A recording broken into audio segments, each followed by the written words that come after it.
We look at the world and we see that the world points to a creator. And one of the evidences of that is the idea of contingency. Now your argument was, well, what if it's infinite? But my point to you is that if it is infinite, you lose the concept of time.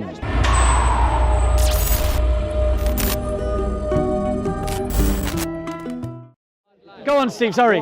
Why? Did God need Mary's womb for 9 months? A great question. I didn't expect anything less. Not from the mighty Steve. So the question was best answered by our father in faith, Athanasius, who said that that which is not incarnate is not redeemed. The incarnation of our Lord Jesus Christ was essential to the redemption of humanity. God was redeeming us in our flesh. He was allowed. What does redeeming mean? It means to be, as it were, to be brought out of its debt, to be ransomed. Yes, exactly. Human beings, because of our sin, Steve, have been cut off from God. We don't know God. We can't be in communion with God. And because our nature is filled with sin, we have no basis to enter into it. Another way of putting it, that God felt he could best communicate with us and make us right or whatever by coming to us in our own form. It is the best form of communication, yes. Because the thing is, if I communicate to you in Latin, and I say something like "Confitio Dei omnipotenti et vobis Jesus fratres." wasn't multilingual. No, yeah, he was. He spoke Greek and Aramaic and Hebrew. Yeah. So let me answer your question. A bit more than Muhammad.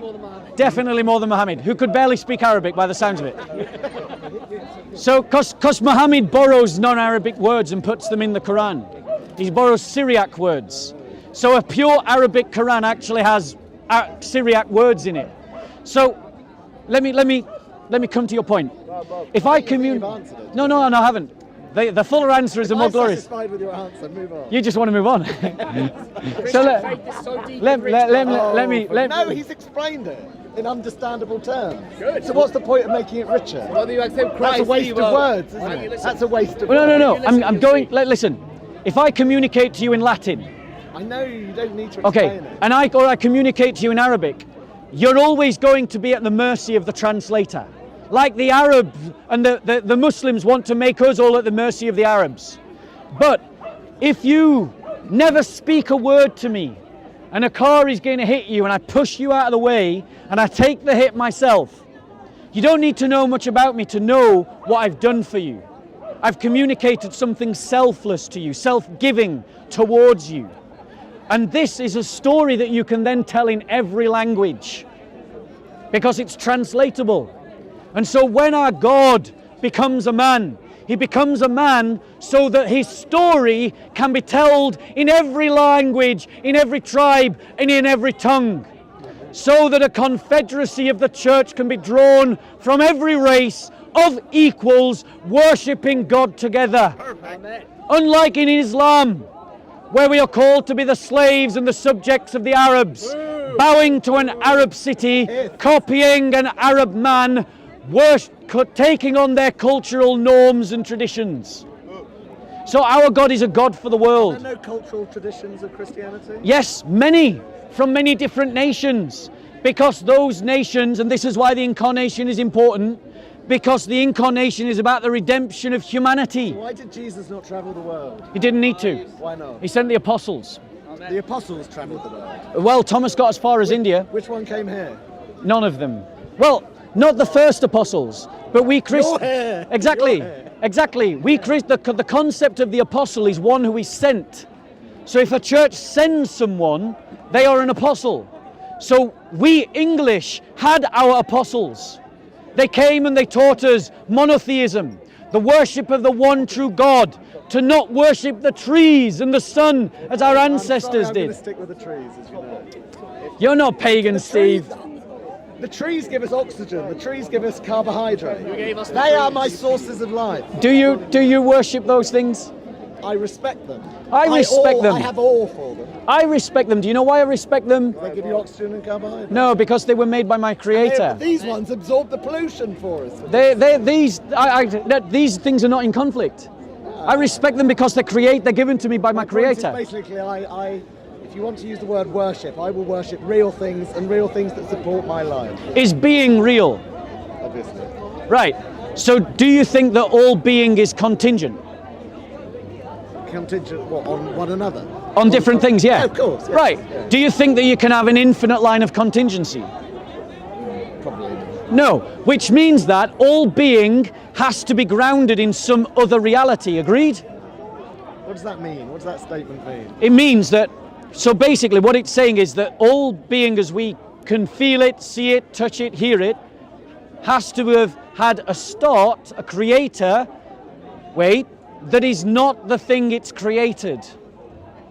Not the thing that it's created. Yeah. Be a base reality. There's got to be a base reality that is not the thing that comes from the base reality. Right. It's other to the base reality. This is what we call God.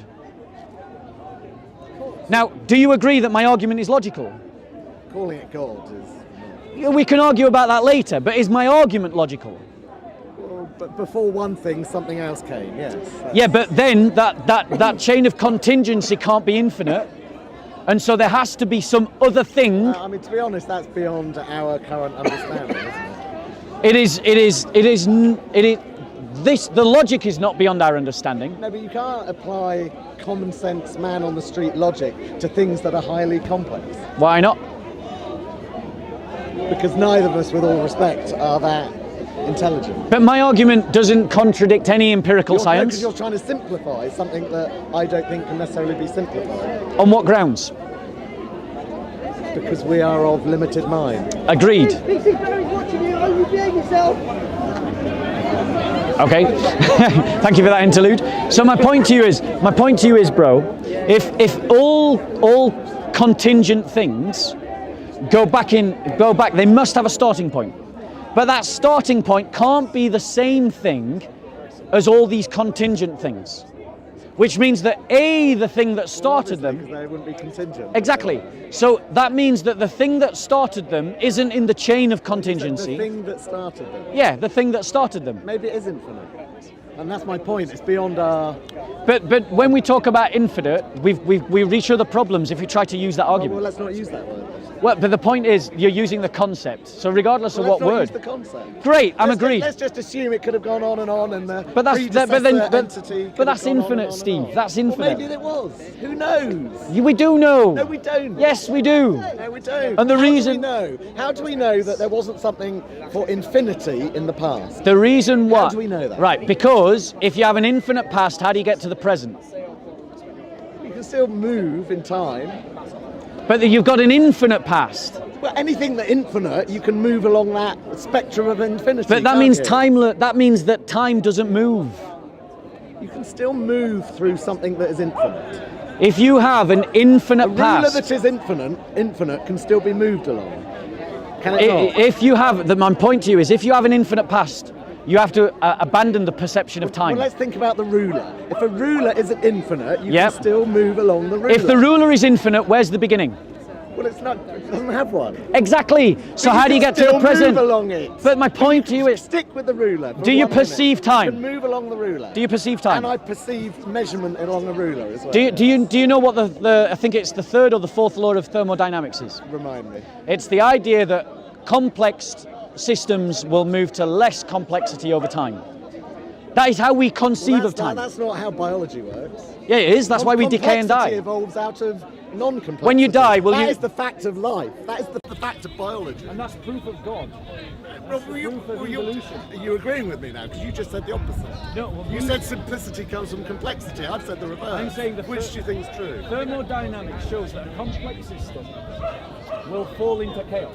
Well, that rule does not apply to biology. Agreed. It doesn't apply to that biology because we got that spark of life, which is another proof of God's existence. Because it flows in the opposite so I've direction. Demonstrated, which you've agreed, in the sphere of biology, complexity comes out of simplicity. And then we'll go back into chaos. You rise out of... Does biological complexity come out of biological simplicity? Yes or no? Biological complexity comes out of biological simplicity, yes. Yes. But it does. Why does that end in chaos? Because you die. That's not chaos. And your atoms, nothing like chaos. your atoms, which is an How is dying like chaos? because you return to It's the dust. natural process of life. Because your atoms will break into dust. And then be recycled by the fungus, by the beetle, Exactly. by the hedgehog, by And the and the fox. spark of life, So it's Steve, not just disappearing in dust. and the is it? spark, exactly the That's spark. that's the interconnectedness that you referred to. I want to show you something in the Bible. Right. I want to show you something in the Bible. Right? I've got you. I've No. got myself, and We're actually on the same page. We're on the same page. You're kind of agreeing with points that I'm making. but Yes, you're saying the because reverse. the narrative, you're stating a fact, but the narrative in which you want to couch that fact is what I disagree with. Not the fact, but the narrative surrounding the fact. We agree on the fact, but we disagree about the narrative that surrounds the fact. So let me just put this. You are throwing in statements there, though, that saying like chaos comes out of diversity, coming out of simplicity. The spark of life is a proof of God's existence. You're Because being a bit random now, because you're throwing in random statements. that so aren't well, in line with. I'm going to show you the Genesis parable. The Genesis parable, because you know that I I'm not. preferred it when Phil Collins was in it. To be Yeah, honest. the Genesis parable, not that Genesis, the other one. Right? In the beginning, God created the heavens and the earth was formless and void, and darkness was over the surface of the How can you deep. form of earth that's formless? Right. So this is the point. What the Meaningless, isn't it? no, what it's talking about is that the primordial state of the universe was one of chaos. Oh, so when it says form, it means order. Yes, Is what you're saying. exactly. You've got it. That's exactly what it means in the Hebrew. It means form. Now, my point to you is that firstly, the fact that Genesis is talking about something we know to be true, even though it was beyond the time of Iron Age man to know, is another evidence for you that God is the one inspiring the scriptures. It's not a But- particularly strong line but- that all the Bible knew something before we developed the No, scientific I'm knowledge. not. I don't rest my faith on that. I'm just pointing out to you it is in evidence. Multiple evidences point in the same direction. The spark of life, the ordering of chaos, the fact that Genesis spoke about them at a time when Bronze Age man could not possibly have known. But he did. You are sounding like a Muslim there. Right. Hold on one second. You know that's not Making true. spurious. That's not true. Making spurious. You that stabbed me, my Steve. Bible says this, You and now stabbed we know me. this. Oh, it's You got stabbed to me be in my true. heart. It's got to be true. So my point to you is that we look at the world and we see that the world points to a creator. And one of the evidences of that is the idea of contingency. Now your argument was, well, what if it's infinite? But my point to you is that if it is infinite, you lose the concept of time. But then I brought up the ruler. Yes. To have an infinitely long ruler doesn't stop you moving along the ruler. But where can you So start? your argument, it doesn't matter. How does that impact whether you can move along something? The argument of where it starts. Because if the ruler is infinite, how do you move along something that's always infinite? Because I arrived at this point on the ruler. Yeah. Or I arrived at this point of time. There's no argument saying Right. it can't be infinite in either direction. But Steve, what that indicates to you is that the ruler is not infinite. Why not? Because you can arrive on a measure Yeah. at a point in time does not prove it can't be infinite at the other end. Because Why? if you arrive at a certain point, Yes. yeah, because we're talking about time. Yeah. If you arrive at a certain point, I'm still going to bring up the ruler yeah, comparison. but and then you move in time, Yes. it means that time is contingent, and contingency can't be infinite. Exactly, time is relative. So you're arguing you can't have relativity. No, I on a believe in scale relativity. that has infinity. You scale that is- cannot have if you have infinite space time, you can't have relative space time. Why not? Because I'm failing to grasp. Maybe I'm dumb. I'm failing to grasp that argument. because time, if it is infinite, you never get to the present. It's the same argument for that end of time as that end of time. Yeah, you're moving. So time's going to end. Yes, time's going to end. Time has to end. It has to end. It has to end. Not only is it, it has to. Yes, it has to. So you're saying it's like a thing. Time isn't a thing that ends. Well, no. Well, time. I mean, Weird. to the Too best abstract. of our knowledge, time and space are equivalent. So right here is also right now. So you're traveling both through time and space at this exact moment in time. Yeah. So you're traveling. You're a traveller. You're moving through this Someone's got to dimension. bring up the TARDIS at some point. Yeah, someone's going to bring it. It might as well be you, Steve. Might as well be you. I wouldn't want to steal you from your heckling role. But my point to you is... I don't. Am I failing to grasp a well-known principle here of saying you can't have a moving scale, be it time or measurement or distance, and infinity? How would you measure it? Centimeters, meters. Right, but that means it's not infinite. Why not? Because... Why cannot the centimeters go on infinitely in that direction or that direction? Because time and space are the same thing. I mean, we could just sort of settle this Just argument. answer. Why? Because you can measure something in units. Yes. Can that thing that you're measuring in units not be infinite in one direction or other? So infinite units can be anything. Well, you heard of -1, -2, -3. I mean, Yeah.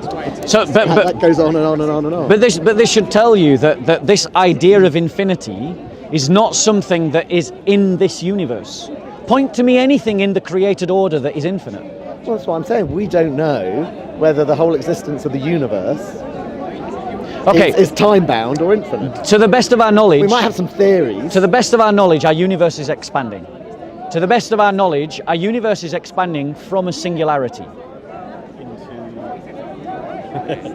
So, to the best of our knowledge, what we conceive of as the great cosmos was at one time a singularity. But everything we're talking about doesn't apply to God. So there is something outside of all of this. Exactly, Steve.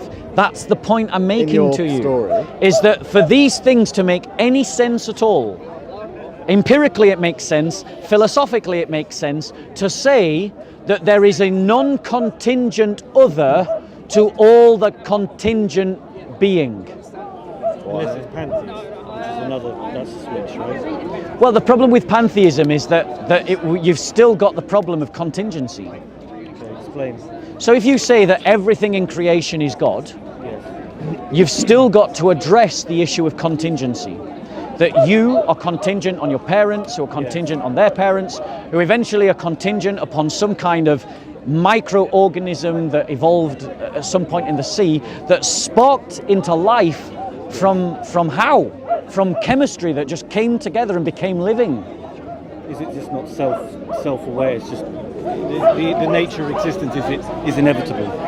Well, this is the point. This is the point. Inevitable, right? The nature of existence. The nature of existence isn't inevitable. We have no reason to. You cannot know non-being, right? You cannot know non-being. It's impossible. Well, I mean, agreed. Knowledge would presume being. There's only being. But that's my point. All being that we are aware of, the sun, the moon, the stars, the earth we're standing on, the atoms that make us up, they're all contingencies. Yes. And that contingency can't be infinite. So can I ask, is my soul contingent? Yes, it was created. Right. So when I die, following your belief, my soul leaves my physical body and it goes one of two places. My understanding was that it's then there forever, and it lives forever. Is that not true? My soul comes to an end. You said everything comes to an end. Yeah. I mean, I'm of the opinion. Does my soul Wait. end? My opinion. I am of the opinion that souls are burned into destruction in hell. And in heaven? They live eternity with God. Oh, so the soul is a contingent thing that can live forever. Great, this is brilliant, Right, yeah, Steve. got No, because now we come back to your very first question. Right, we Christians believe in a doctrine that we call theosis. Okay? That a bit like osmosis. Yeah. It is this idea. Explain it to me. It is this idea that at the incarnation, God allows our human nature to be partakers in the divine nature. So the contingent chooses to become non-contingent. The contingent, yes, by its choices, allows itself to be drawn into the divinity and to be a partaker of a divine attribute, which is eternal life. Now, but that sounds ridiculous because everything you've argued now Why is it ridiculous? Goes out the window because you're saying everything's contingent except for God. I then asked you, are souls contingent? You said they are. They're created. But now you said, but they can go on if your living. soul ends up in the right place, it becomes non-contingent. So miraculously. No. Sorry. Let me rephrase this. It's not that they don't have a. It's not that they don't have a beginning. So they're always contingent.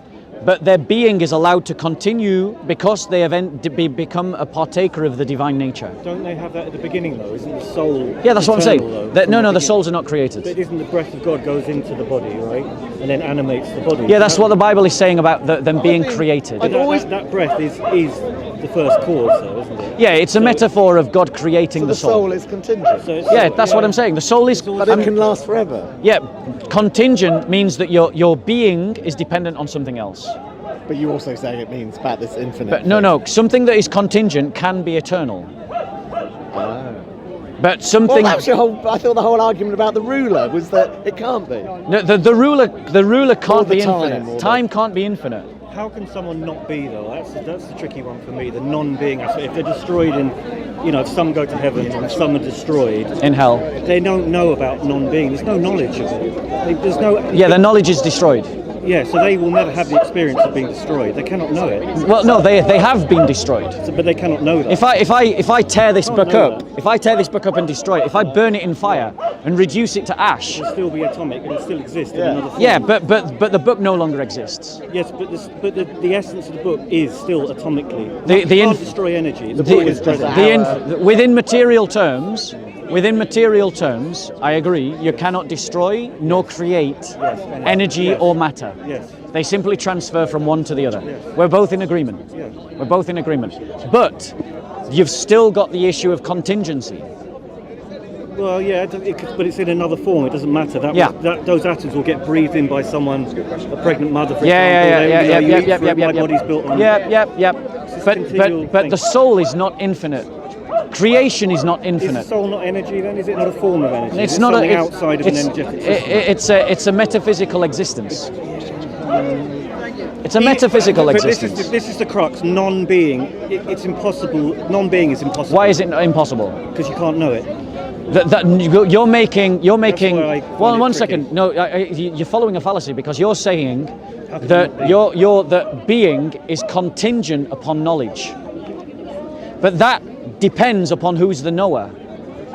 I am always the knower. You're not always going to be the knower. I have to be. Did you know before you were born? No. Did you know yourself before you were born? All I've known is to be. So you don't know yourself before you were born. I've only lived. Did your parents know a time when you didn't exist? Did my parents know a time when I didn't exist? I've always existed. No, that's not my question. Yeah, but I can't. This is a. Do your parents know a time when you didn't exist? Let me think about that. Did my parents know a time? Well, who am I then in that case? That's not my question. Yeah, no, but that's my answer. That's my answer to your question. Who am I? Well, who am I? In terms of an but that doesn't. No offense. Can you know not being? Sophism is not a response to the question. The question is, did your parents? It's a clever sounding answer, but it's not an answer. Did your parents know a time when you didn't exist? The character of who I am as a named being, yes. Right. So your parents didn't. Your parents knew a time when you didn't exist. The character of me, the physicality of and me. This is why. I've always existed. And this is why being is not contingent on knowledge. Contingent on knowledge. Yeah, but I don't think you've. Knowledge is contingent on being. Can you experience non-being? Yeah, but that's making existence contingent on knowledge. I'm saying it's the other way around. Always. Knowledge is contingent on being, not the other way around. Knowledge is contingent on being. Knowledge. I don't know. I just can't see I don't quite get that. As you don't quite get my perspective. No, I get it. I just think it's nonsense. So you think you can experience non-being? I am saying that there was a time when you did not exist. No, but I'm not. Who am I? I answer then that question. Or do you believe in it? Do you believe that you're the only being in existence? The only being. I believe there is eternal being, and whatever form it takes, is always going to be being. So you think that we're all one? Ultimately, yes. Right. Okay. I get it. So it is a kind of pantheism. Yeah. Yeah. Right. Now I understand where you're coming from. Now that's what I observe. That's not a belief system. I only see one moment. There's one moment divided into the many, and that's observable. It's not a belief. I can see it. Yeah. Because there's only one. It's a narrative that you superimpose upon it. Oh no, I see it. I experience it. I'm experiencing it now. This is happening. There's one moment, and there's many perspectives within that moment. Yeah, but I'm a different being to you. Yes, but we still share the moment, don't we? We Your share cells in space. your left hand are different to the cells in your right hand. Well, actually, I mean, if you want to get really technical about it, there is and I'll use the sun as an example. Yeah. We're experiencing the sun now, but what we're seeing is 8 minutes old. Yeah, I understand that. You know, and even though it's imperceptible, there is a fraction in time between you speaking and me hearing. Yeah. Okay, so so from a physical point of view, we are not experiencing the same moment. From a physical point of view, we are experiencing two different moments. The moment of you speaking and the moment of me hearing. That's the illusion of time within the moment. For me, time divides within itself. So, Time is illusion. Yes, ultimately. I would say this. Okay, so you left someone this morning and you said goodbye to them, right? And you've come here. Now, in your mind, you can remember that, right? It happened in your head. And you can, when you visualise that person, it'll be a memory of maybe you walking out the front door and saying goodbye. And that gives the illusion of something that happened in the past. But that person is here, is present here, over there maybe, or wherever, maybe 10 miles in that direction. They're always present. Yeah. Everything is always present. That's how I understand it. Well, I mean, you have a problem with thermodynamics because that would contradict you completely. And I agree with the physics. I've no offence. What's your name, bro? Alex. I mean this in the nicest possible way, but it is going to be a put down. You're essentially just practicing sophism. But the illusion, but well, no. The rhetoric is sophism. But you're right. Maybe the philosophy, but his philosophy is pantheism. So the past. Show me it. The past. Look at your photos from your parents. I'm That's the looking at past. them in the present. Yeah, but it's the past, Show bro. me yesterday. Is it exactly? Can you show me yes, yesterday? I can show you 10 minutes ago via film. Yeah, film, but you can't actually go there. You can't go back in time. So No, but we've captured it in history. Yeah, but that's the film you're looking at, not the moment. And this is why it's sophism. It's just wordplay. I think you. Okay. How anything can ever change. I'm not saying that's the only thing that doesn't. Do you believe that you're subject to corruption and change? Yes, there's movement within the moment. This is the thing. For me, there's an overarching presence that you would call God, right? It's the one, and the one divides within itself. No. Not out, that's the only difference. You say that one creates something outside of itself. For me, Yes. I don't see that. And Because I observe what is. G.K. Chesterton wrote on exactly your ideas. Nothing is but what G- is not. G- Nothing is but what is not. Nothing is. G.K. Chesterton wrote on your ideas, and for me, this is why Christianity allows us to have a superior ethic than this oneness ethic. Are you sure? No, yes, absolutely. And the reason why is because love demands another. Love demands someone who is truly other to be loved. You see, if we are truly other, if we are truly other from one another, if we are truly other from one another, then we can truly love. Your idea is that really I'm just loving myself when I love you, and that is the height of a selfishness. I think there are many levels to consciousness, and you're operating on a specific frequency or idea of consciousness, and dismissing other levels of awareness. And that works for you, I understand that, and that's not to say it's incorrect. And are you on a higher level of? I'm not Are saying you on a that. higher I'm level? just saying that there are other levels. And how did you arrive at this conclusion? Observation? I'm not. Yes. Right.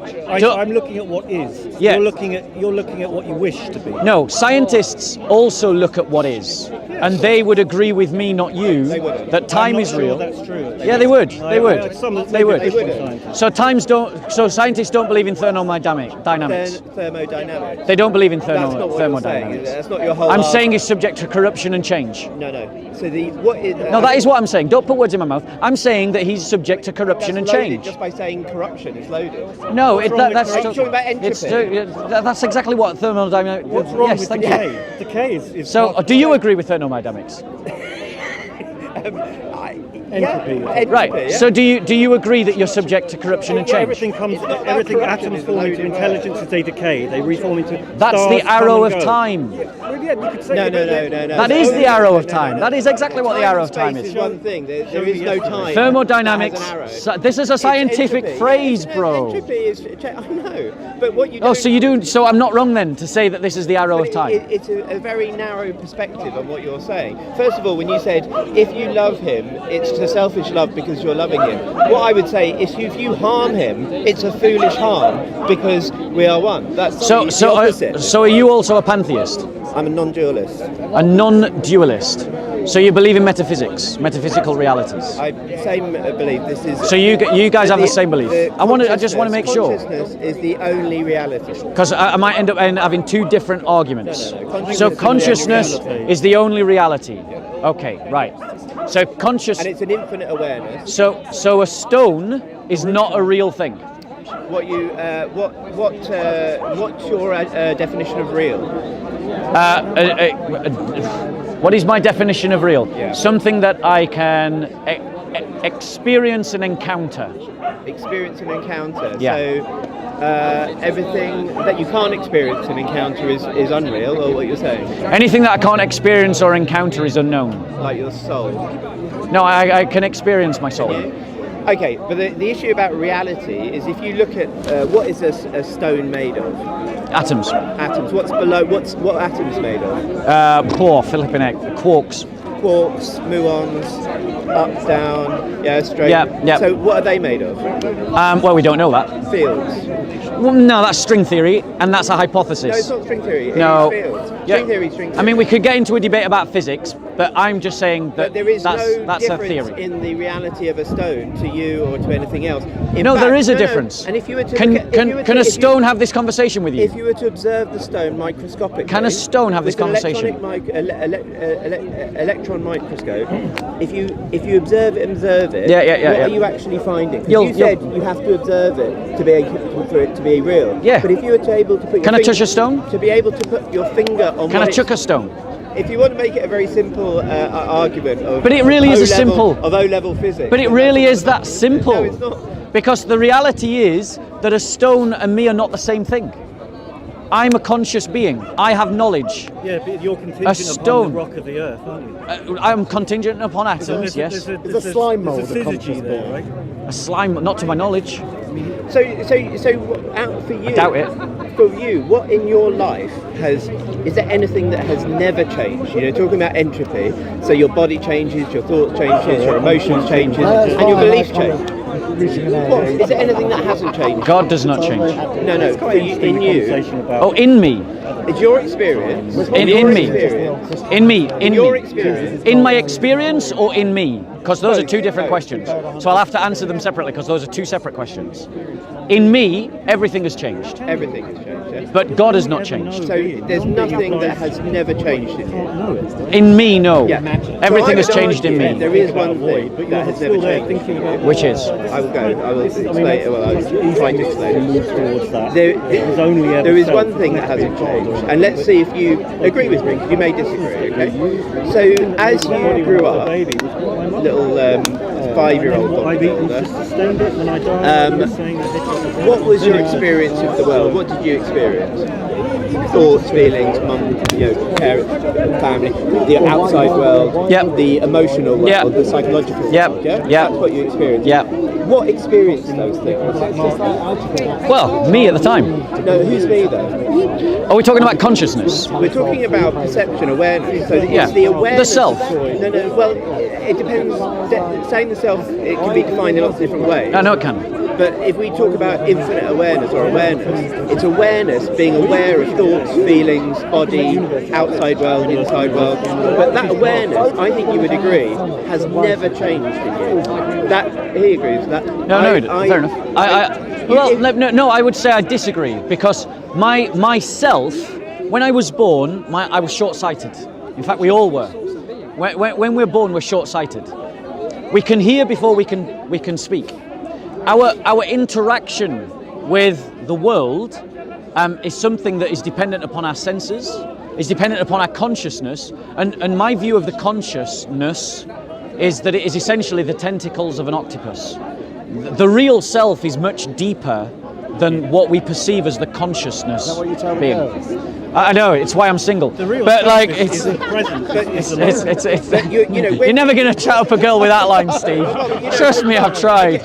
Do you know, love, that your conscious self is really just the tentacles of your inner being? I think look, do try to do the definitions when you talk about real and self and all these different things, because otherwise it will just get a bit kind of rowdy. So what are you saying? My argument is that the awareness of yourself changed is the thing that hasn't and never changed. No, I disagree. That you are an awareness, and you're aware of those things when you were even before you were born. It's observably false, and I'll show you why. No, it's observably false. It's observably false. Okay. I'm going to demonstrate why it's observably false. I mean, you may have children, you may not. But if you have children, just remember back to when they were 1 and 2 and they discover their own foot. And they try to stick their foot in the mouth. Because a child in its earliest form tries to explore the mouth through its sense of taste. That's why they stick everything in their mouth. You know, it's one of the cutest things in the world to watch a baby who's just discovered toes. Sure. So they're not aware. Awareness develops. I think you mean conscious cognitive understanding is different from awareness. If you look at a dog... No, I don't think those things are separate. If you think a dog, right? Yeah. Does a dog have awareness? Yes. And what is it aware of? It's aware of itself. Aware of what? What's itself? It's aware of its body. It's aware of its body, it's aware of its thoughts. It's aware of other bodies. Of its cognitions, of its smells, of its senses. Yeah, it's aware of other bodies. So it's that awareness that I'm talking about. Yeah, but that awareness is contingent upon the senses. So no, I think the argument you're making is that you need the brain and the body to have the consciousness. Yeah. Yeah. But the issue is that it without brain and body there is no consciousness. But the is that wrong? Without no, yeah, I would say you're in wrong. soul. Well, you talk about. So you're saying you can have consciousness without either brain or body. Can you give me an example? Can you? A dream is in the brain. Okay. So the you do know. Wait. No, you do know we've scanned human beings having dreams. We know that it's an activity of the brain. My argument is that there's the super consciousness made, which is this representative reality that we have, and then there's microcosms of consciousness that are limited in their perception limited by their senses and their brain. So you don't see ultraviolet light, or you don't see certain aspects of light. Yeah. It's not that they're not there. We're limited by our body, mind, and experience. But don't you see how that demonstrates that existence is separate from consciousness? Sorry, say it again. Existence is separate from consciousness. No. Ultraviolet light is there whether we're conscious of it or not. That doesn't make a broad argument one way or the other. Because remember, what I'm saying to you guys, and I'm going to stop. Because I'm tired. But also, like, for me, it's kind of like, I don't see this conversation progressing much. But for me, one of the key differences between my position and your position, as I understand it, is that I'm saying that consciousness is dependent on being. If I understand your position properly, existing, what you're saying is that being is dependent upon consciousness. Well, the consciousness is the froth of the brain. It is the tentacles of the octopus. I'm not talking about consciousness. I'm talking about light. Almost. That's the background for me. And I just see this. Light, energy. To me, consciousness. You'll make it. For me, it's an event. Everything that comes from the sun has made our bodies atomic. Agreed. Photons, break particles down to light waves. Consciousness for me is light in various manifestations. It's a boundless presence that can make whatever it wants. The Bible describes God as light. Yes. Have you got a Bible? I agree with that. I agree. If you want to call God light, that works for me. And therefore, God is consciousness. Have you? Yes, absolutely. God is being. But for me, the light bricks itself up in form to know itself. That's the difference. That's pantheism versus theism. Yeah, but the problem with that, there's multiple problems with that. Firstly, the multiple what divides to make. Well, the multiple problems with that. Yeah. To name but two if thine eye be single, is one filled with light, right? is one that ultimately this is an ethic for self-love and selfishness, and the idea of disappearing and the idea of disappearing into your own mind, solipsism. The other problem. That's why the other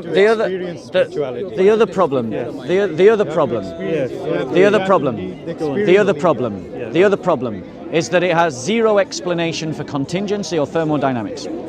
So I want to show you something. If thine eye be single, you should be filled with light. That's an interesting passage, right? Talking about singularity, the one. Yeah, I want to show you something, because what I'm trying to show you is my position.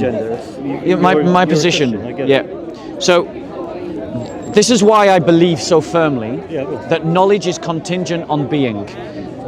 God said in Exodus chapter 3, verses 13, "Then Moses said to God, Behold, I am going to the sons of Israel, and I will say to them, The God of your fathers has sent me to you. Now they may say to me, What is his name? What shall I say to them? God said to Moses, I am who I am. Yes.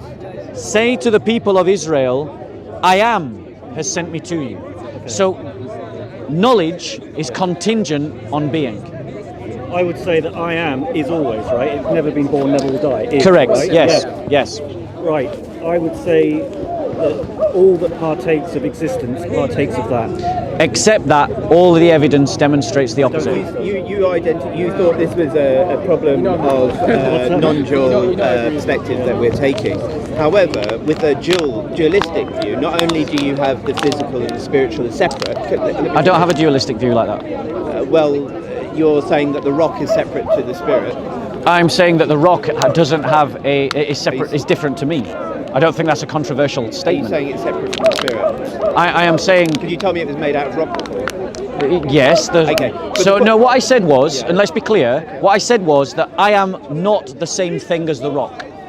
Right, so that's a separation then. Yeah. So you've got the rock and separate for you. Yeah. With a non-dual perspective, there is no separation. Yeah. But what the... then why are you talking to me? Because you need to let me finish. If you go along with your religion to its highest degree, you're going to have the ultimate duality of a heaven and a hell. And whilst you're in heaven, lording it up and saying, well, I was so great at Speaker's Court and everything, all your loved ones and many other spirits are going to be burning in hellfire They're destroyed, forever. aren't they? Well, I mean, people have different beliefs about that. Yeah, it's true. But this is the kind of dualistic kind of end that can come at the extremes of one's view. And ultimately, also, if God is all-powerful, how do you have a universe that is outside of that power? Because then it's like, well, if you've got the sun or any of us having some power, then God doesn't have all the power. So one of the and this really must be my end. Next time JC comes back, we'll have to stop abruptly. So in one of time would suggest otherwise. Time would suggest otherwise. Time would suggest otherwise. And so would entropy. You're all going to die, guys. It's a fact. There will be a point at which you cease to exist. That is a reality. And you have to face that ultimate reality, that you are going to die. The body, the personality dies. Thank you. But the infinite So that's awareness, which is what we all are. But that infinite awareness is a non-observable thing. And here's my other problem. And here's my other problem. And here's my other problem. Many. Here's my other problem.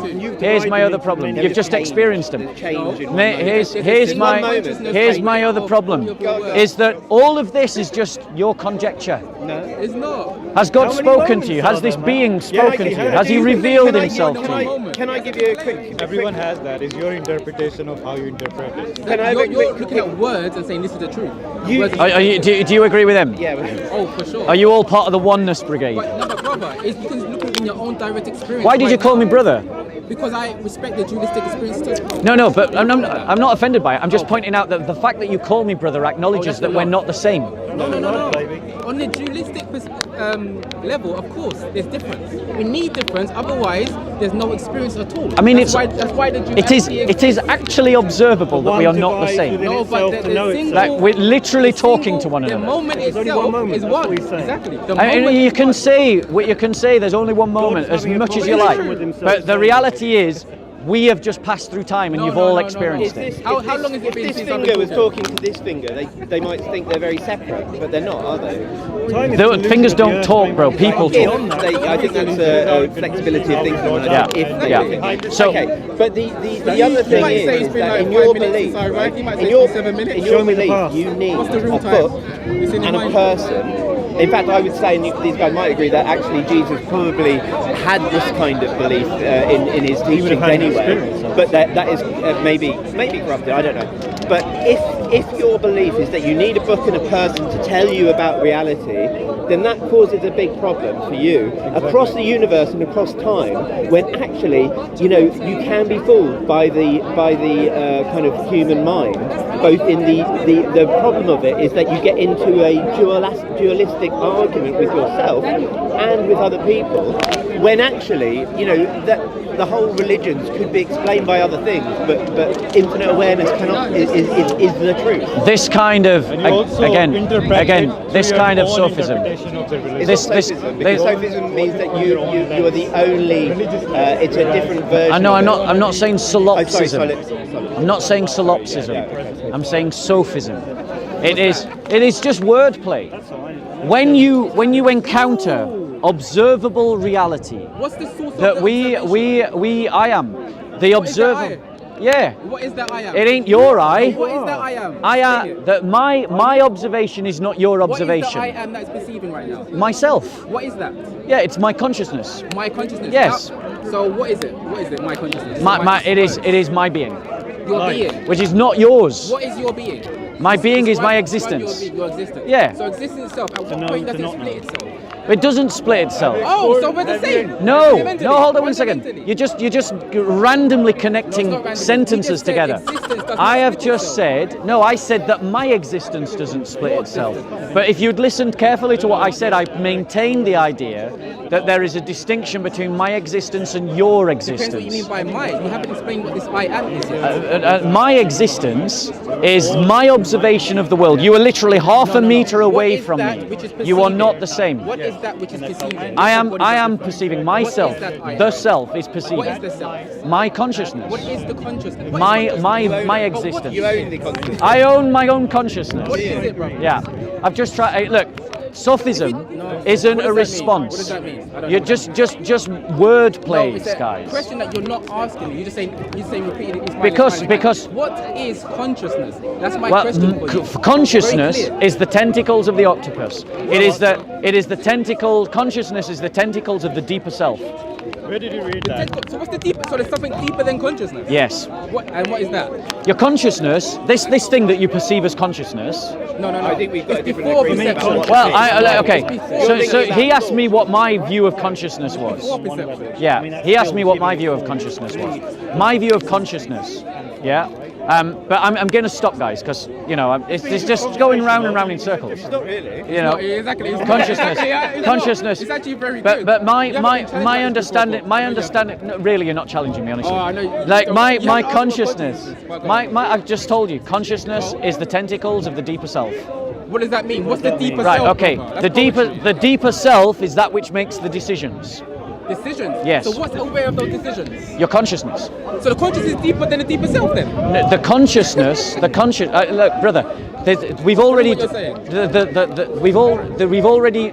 we've already observed that people make decisions before they are aware of them. This has been observed. It's been scientifically tested. Yes, but a person who is self-aware will make decisions before they are conscious that they've made a decision. The consciousness is the tentacle of the deeper self. Your deeper self is that which makes the decisions. Your consciousness is the input-output. The consciousness is the input-output gate. What's that deeper self? How are they making decisions? That's your brain. Your brain is your deeper self. Yes, that's where your deeper self resides. So it's a not my decision deeper self. engine. So it's not my Then what's deeper aware self. of You're the just decision saying my engine? brain. That's called the unconscious. It's a conditioned mind. Can you get JC? I want to go. I don't want to leave his camera. Or could you grab his camera? Yeah, Right. It's limited by the Guys, brain. it was lovely talking to you. It was lovely talking to you. You too, man. All right, until next time. Yeah. Until next time. It's lovely talking to you. Next time. I just got tired of going round in circles. I got tired of going round in circles. Peace with you. How we doing, bro? Good to see you. Andrew. Loving that cross of St. Andrew. Loving the cross of St. Andrew. I'm off this week. I'm going to Scotland for 1 week. Okay. I'm back next Monday. I'll send you an email whenever you're free, anytime. Yeah, I am back next week, so we can try and arrange to meet up. Yeah, God willing. He will tell you Jesus Christ is my son, the Holy Way.